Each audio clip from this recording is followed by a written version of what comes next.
Hi everyone. Right, today's lesson is an extension from our Balinese animal studies. Last week you produced a continuous line drawing. This week you are going to develop your Biro skills. If you look on your PowerPoint, there is a wonderful Biro artist I want you to have a look at and follow the YouTube clip. The next stage is for you to open up a page in your sketchbook or have a blank page available and to try and get hold of either watercolour trays, so your watercolour trays there, get those ready with a brush. If you have access to coloured paper, you can use coloured paper, get that ready, or if you haven't got any of the above, get a very concentrated pot of coffee.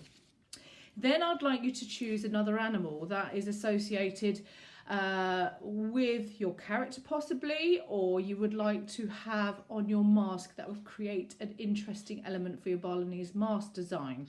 Whether it's a mouth of a crocodile, whether it is a peacock tail, what element you would like to add on your mask, and use that animal as your inspiration. So I have printed off several animals for you or for me to look at to decide, and I think for today I am going to be looking at the lion.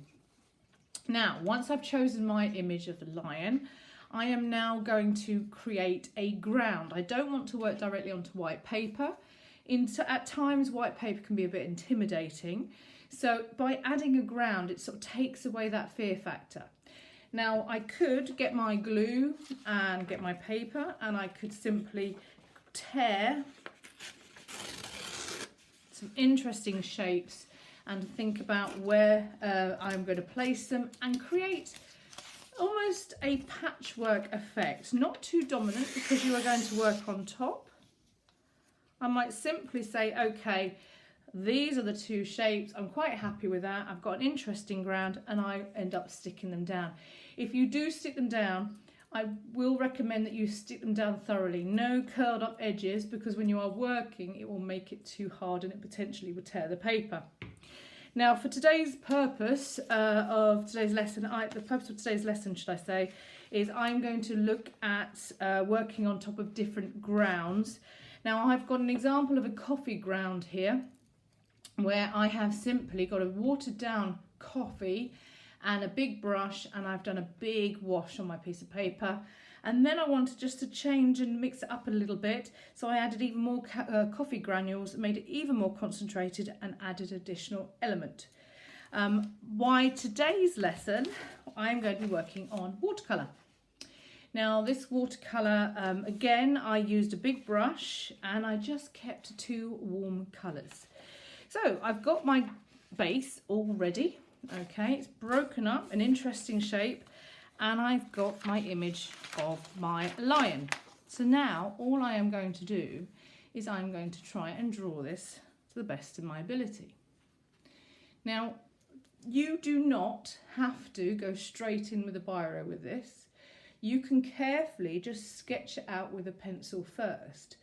Now what I will do for demonstration purposes, I will show you how you start, and I will just do it directly with a biro. Now first of all, I am going to look at the curve of the back of the lion. I'm going to roughly mark it out. I'm going to roughly mark out where the lion's mane and head will be. So his mane is here, his head is in here, and I'm just loose marks, just quite loose marks first. Once I've got my loose marks, marked out roughly where the lion's ears are,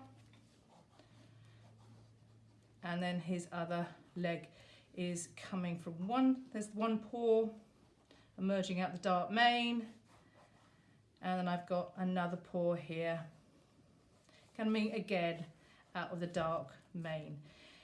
So I'm starting step by step, just gradually building up the shapes until I am happy with it. Once I have got to that stage, I can then start adding a little bit more detail. Say, okay, right, there's the rough outline.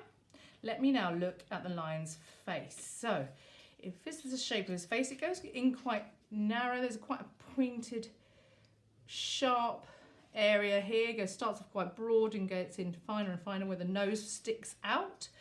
So I will try and mimic the same.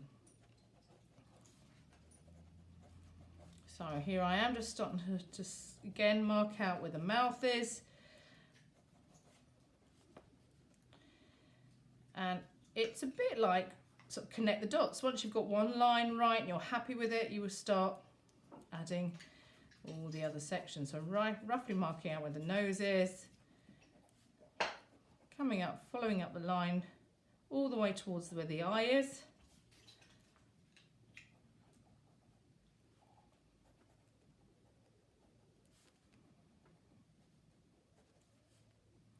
And exactly the same the other side.